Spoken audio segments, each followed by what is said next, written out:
What's up, guys? It's Eric with Grillslingers, and today we got a special guest, Dom with Full Send. What's going on, guys? Today we're going to be working on hammer time. That.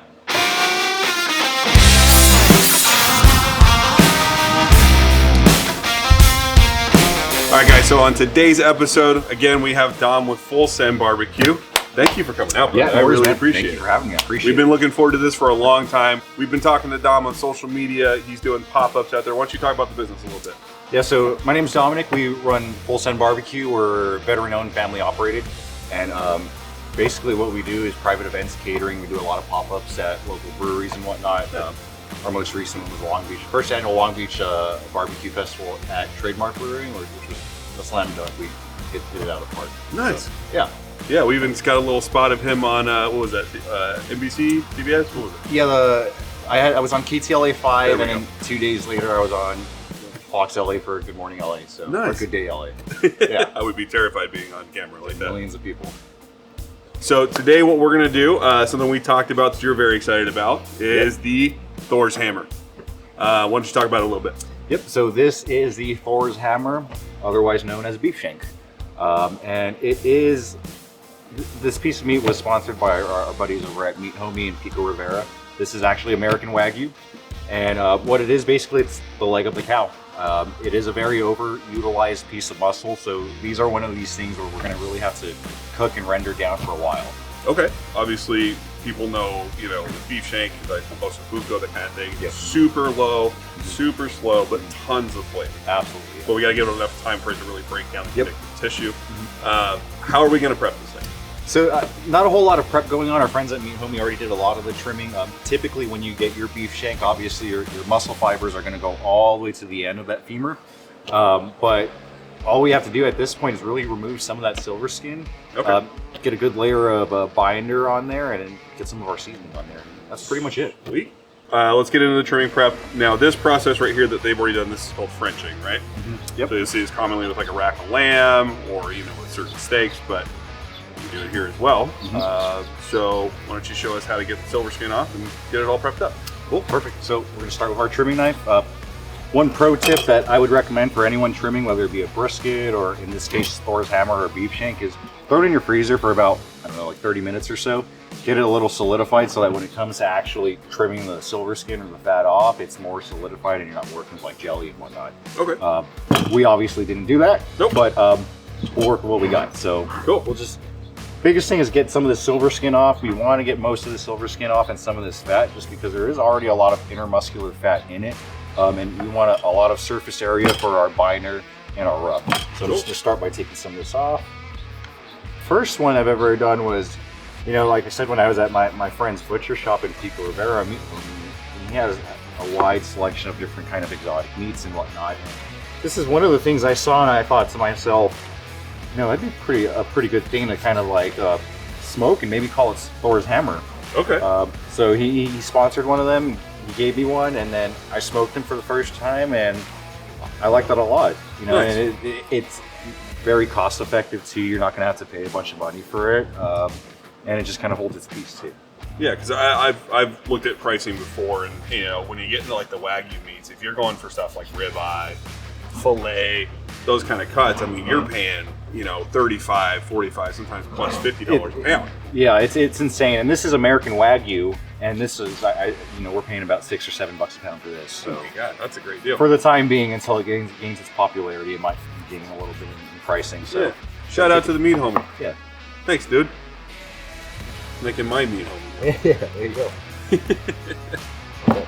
is crazy. Usually, when you see a beef shank, you don't see like a ton of marbling in it. You still do see some poking through. Yeah, definitely, especially when you get to this part of the shank that I'm trimming off too. There is a lot of good marbling in that.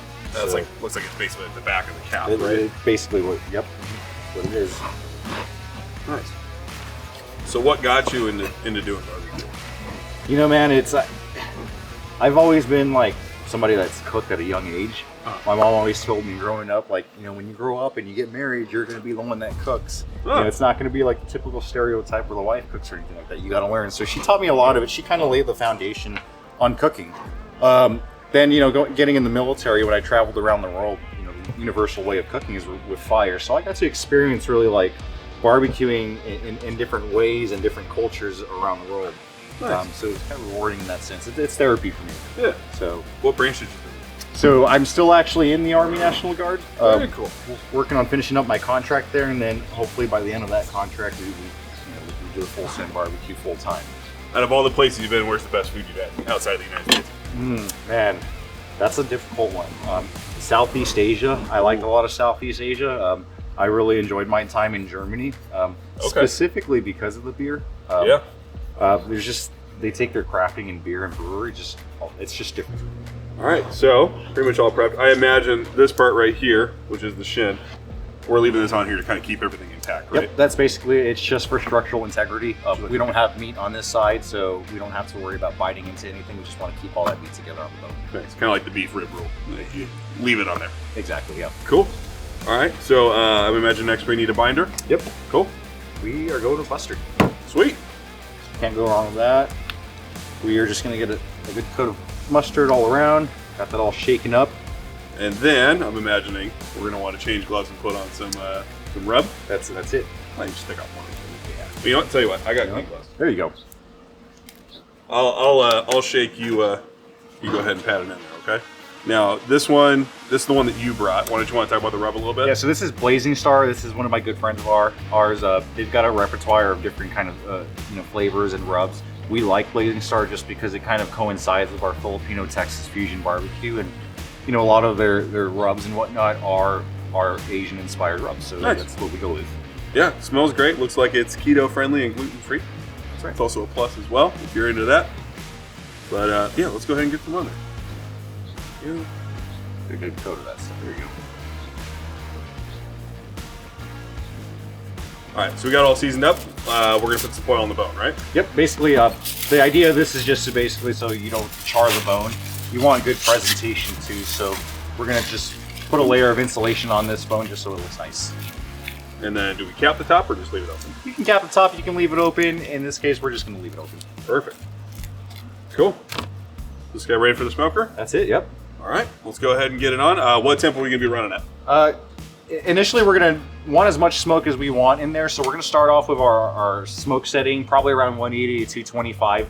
After about 3 to 4 hours or so, once the meat has really absorbed all that smoke, we're gonna bump it up a bit, anywhere between 275 to 325. Perfect. Let's send it. Let's full send. Full send or no send. A little bit of Cinemagic. When you're cooking a beef shank or a brisket or anything like that, and you're trying to get it done in one day, you make 2. So we got one that's pretty close to done already. So we are going to pull it and tent it, right? Yep, that's right. Cool. Let's go ahead and get it done. All right.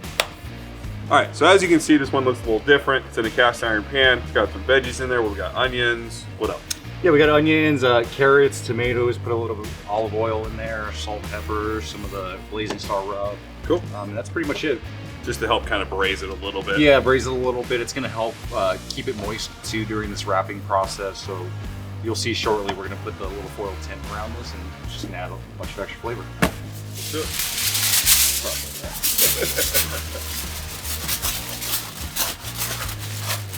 So I checked the internal temp before we pulled it. We're at like 140. What do we shoot before the final temp? So final temp, I mean, mind you, we're not even quite at the stall temp just yet, but we want to go ahead and wrap it sooner just so that we preserve that bark.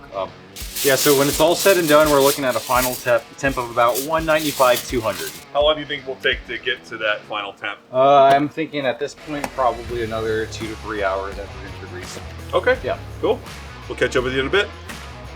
Okay, so the moment of truth has arrived. Yep, this is it. We're gonna find out if we're worthy, I guess. And you want to do the honors here on taking a little bite of our Thor's hammer? Yeah, absolutely. After you, please. All right. Am I just biting out of it, or? Dude, do whatever you want, man. I guess it wouldn't be Thor's hammer if you Oh, bite out of it. there goes the marrow.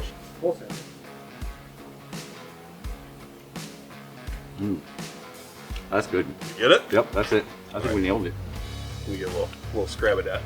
I think we cracked the coat on that. It's not like pull apart, but there's still some texture to it. But it's still definitely tender. Kind of treat it like a pork rib, right? Mm-hmm. Exactly. Not fall off the bone, but. Oh, dude. I'd say we got it. The amount of flavor you get into a cut like this, that's super tough to begin with. Yeah. but just the amount of time it's going to pick up all that smoke, pick up all that flavor. I mean, this rivals brisket to me. I agree. It's pretty good. This is more of a leaner cut too, so if you want something a little bit leaner, I think this would be the way to go. There's not a whole lot of intermuscular fat.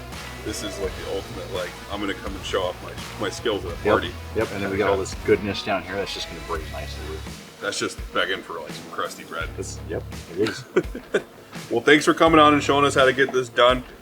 Remember, if you guys like this recipe, first off, this is Dom with Full Send. Why don't you plug what you got? Yep, so again, Dominic with Full Send BBQ. We're out of Bellflower, California. Follow us on Instagram. It's fullsend.bbq. And got any questions, catering, let us know and we'll run the page and we'll get back to you. There you go. And don't forget to like, comment, subscribe, all the usual stuff. We're going to go just devour this and we'll see you guys next time. Cheers.